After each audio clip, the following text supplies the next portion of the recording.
Dear students, Assalamu alaikum. I am Mohammad Jilani Shah in front of you from Government Girls Middle School, Gulusa. Today it is class 8, social science, civics, and our today's topic is judiciary. आप अपनी किताब page number 55 पर खोल सकते हैं, वहां पर topic है judiciary. It is chapter number 5 of your text book. Judiciary,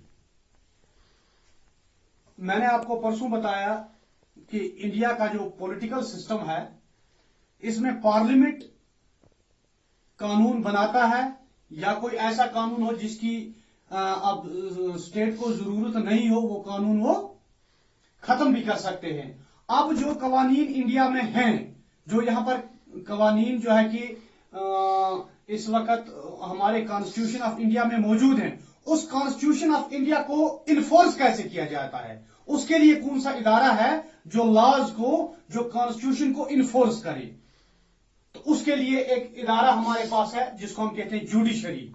courts भी इनको कहते हैं, COURTS, कोर्ट्स. हिंदुस्तान में 3 किस्म के कोर्ट्स हैं, 3 किस्म की जुडिशरीज हैं.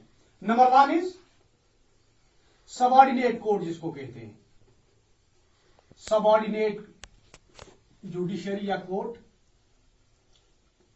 दूसरा है high court, and third one is supreme court.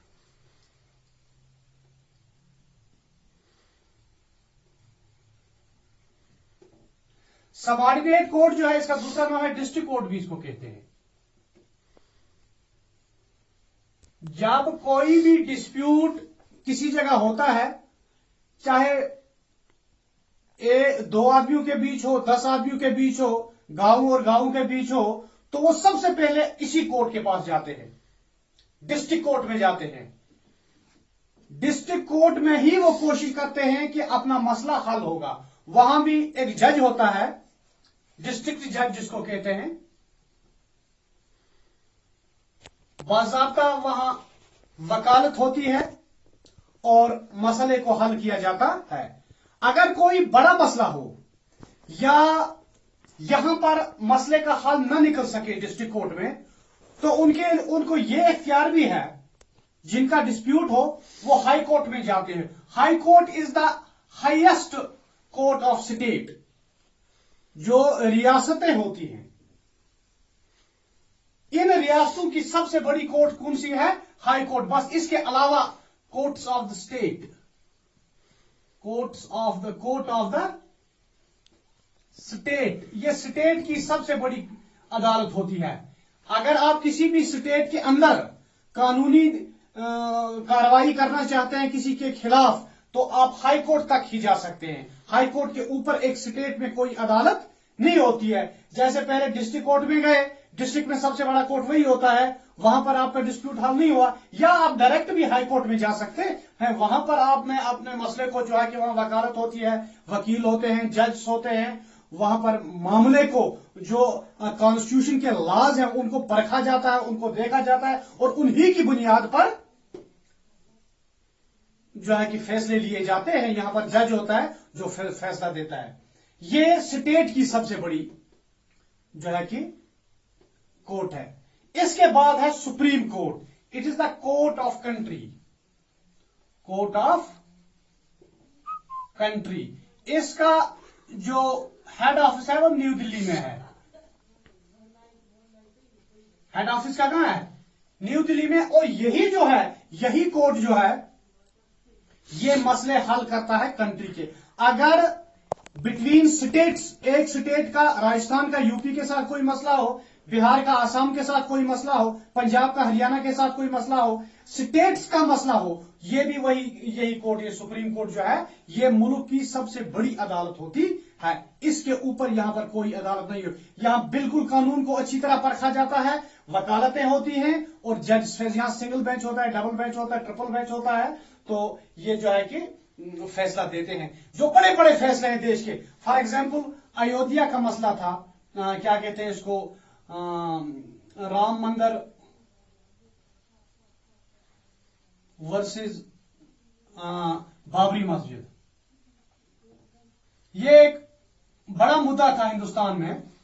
इस पे डिस्ट्रिक्ट कोर्ट में केस नहीं गया, हाई कोर्ट में केस नहीं गया, तो डायरेक्ट केस कहां गया? सुप्रीम कोर्ट में। और इसी ने पिछले ही दिनों फैसला दिया इसका, तो आप वहां पर राम मंदिर बना दीजिए, इनको मस्जिद के लिए दूसरी जगह दे दी गई। तो ये एक जो बड़े बड़े फैसले हैं, स्टेट्स के बीच हूं या कम्युनिटी और कम्युनिटी के बीच में हूं, वो फैसले कहां पर हल किए जाते, या स्टेट और सुप्रीम कोर्ट के बीच, स्टेट और सेंट्रल गवर्नमेंट के बीच अगर कोई फैसला हो, वो भी कहां, उसका भी कहां पे जो है कि हल किया जाता है उसको, यही सुप्रीम कोर्ट में। सुप्रीम कोर्ट में ही तमाम मसले, अगर किसी आदमी को कोई हिंदुस्तान कॉन्स्टिट्यूशन के खिलाफ किसी ने ऐसा काम किया जो वो सजाए मौत का हकदार हो, वो सजाए मौत भी जो है वो सुप्रीम कोर्ट ही दे सकती है। और इस सजाए मौत पर फिर प्रेसिडेंट के सिग्नेचर्स भी होते हैं, वो भी यही सुप्रीम कोर्ट ही वो मसला भी हल कर सकती है। अब देखिए यहां पर आपकी किताब के पेज नंबर 55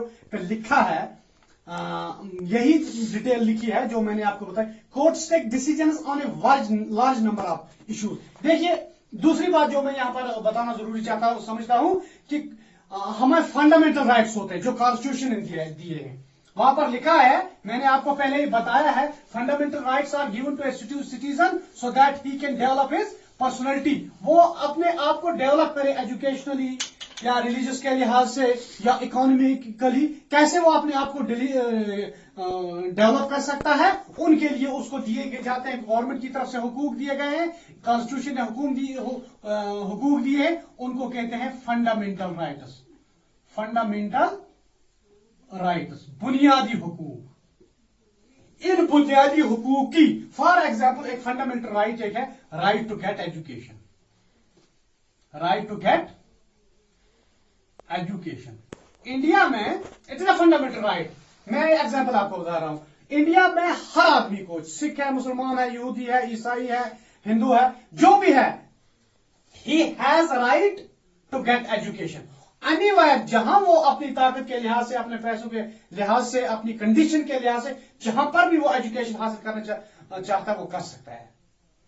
अब वहां के उस इंस्टीट्यूशन के कवानीन क्या होंगे, उनको फॉलो करना है उसको, तो वो एजुकेशन। कोई भी ऐसा इंस्टीट्यूशन नहीं है जो आपको कहेगा नहीं आप यहां पर सबक मत पढ़ो। क्यों? क्योंकि आप हिंदू हो, क्योंकि आप मुसलमान हो, क्योंकि आप सिख हो, यहां पर आप एजुकेशन हासिल नहीं कर सकते। ऐसी बात नहीं है, हर आदमी किसी भी जगह पर एजुकेशन हासिल कर सकता है। It is his fundamental right, it is his. अगर इस फंडामेंटल राइट की कहीं पर किसी को लगता है कि इसकी खिलाफ वर्जी होती है, किसी इंस्टीट्यूशन में दाखिला नहीं दिया जा सकता है, तो कोर्ट में जाएगा और कोर्ट इस इंस्टीट्यूशन को डायरेक्ट करेगा कि आप इसको फौरी तौर दाखिला दीजिए, बल्कि इस पर जुर्माना भी आयद किया जा सकता है, जैसे कि वेस्ट बंगाल गवर्नमेंट पर एक दफा किया। वो कहानी भी आपकी किताब में लिखी हुई है, मैं आपको बताता हूं। इट इज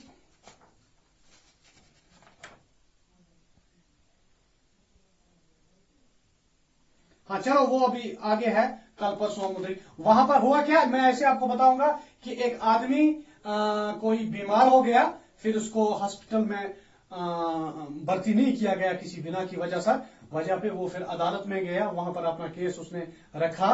फिर वेस्ट बंगाल गवर्नमेंट ने उसको एक जुर्माना देना पड़ा और उसकी जो है कि उसके लिए हेल्थ का अरेंजमेंट करना पड़ा। ये आपकी किताब में ये बात लिखी हुई है, मैं आपको बाद में आगे चलकर ये बताऊंगा कल या परसों इंशाल्लाह। तो फंडामेंटल राइट्स की अगर कहीं पर खिलाफ वर्जी हो, वो कोर्ट में जाकर के अपना मसला हल कर सकता है। आप पेज नंबर निकालिए अपनी किताब का,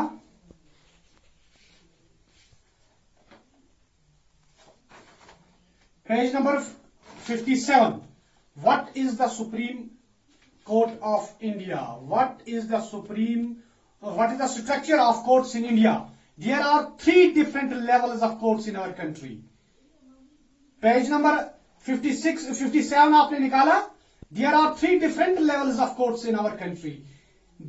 There are several courts at the lower level, while there is only one at the apex level. The courts that most people interact with are what are called subordinate or district courts. Subordinate या district courts अभी मैं आपको बता रहा था। These are usually at the district or tahsil levels or in towns, and they hear many kinds of cases. Each state is divided into districts that are presided over by the district judge. Each state has a high court. उसके बाद subordinate court के बाद क्या है? High court, which is the highest court of the state. अभी हम ये बात कर रहे थे. At the top is the Supreme Court. Supreme Court is the court of country. हाँ? वो मुल्क की सबसे बड़ी अदालत होती है. That's located in New Delhi and is presided over by the Chief Justice of India. उसका हेड कौन होता है? उसको कहते हैं Chief Justice of India. The decisions made by the Supreme Court are binding on all other courts in India. जो supreme court decision लेता है, जो डिसीजन सुप्रीम कोर्ट से आता है, उसको फिर डिस्ट्रिक्ट कोर्ट या हाई कोर्ट उसको चैलेंज नहीं कर सकती है. दैट वो सबसे बड़ा डिसीजन होता है और वही हर बाकी कोर्ट्स को भी मानना पड़ता है और वही अप्लाई होता है. वो जो डिस्प्यूट जिनके बीच हो उनको भी वही मानना पड़ता है. इसका दूसरा हिस्सा जो वो इंशाल्लाह हम कल पढ़ेंगे. तब तक के लिए शुक्रिया. खुदा हाफिज़.